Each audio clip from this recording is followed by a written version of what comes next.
Hi guys, இன்றைக்கி நம்ம channel நம்ம பார்க்க போகிறது நெல்லிக்காயை பற்றி பார்க்க போகிறோம். நெல்லிக்காய் சமீப காலமாக எல்லோரும் மறந்த ஒரு உணவாக இருக்குதுங்க.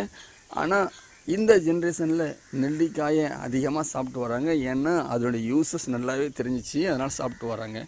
குறிப்பாக சொல்லப்போனால் சுவாச கோளாறை இது நல்லாவே குணப்படுத்துதுங்க. ஜீரண சக்தியை நல்லாவே இது தூண்டுதுங்க. நோய் எதிர்ப்பு சக்தியை கூட அதிகரிக்குதாங்க. ஆனால் நம்ம கேலண்டரில் நம்ம பார்க்க போகிறது, அதுக்கு முன்னாடி நம்ம சேனலை சப்ஸ்கிரைப் பண்ணாதவங்க சப்ஸ்கிரைப் பண்ணிக்கோங்க. கண் பார்வையை நல்லாவே மேம்படுத்து தான். இந்த வீடியோ பிடிச்சிருந்தா லைக் பண்ணுங்கள், ஷேர் பண்ணுங்கள், சப்ஸ்கிரைப் பண்ணிக்கோங்க.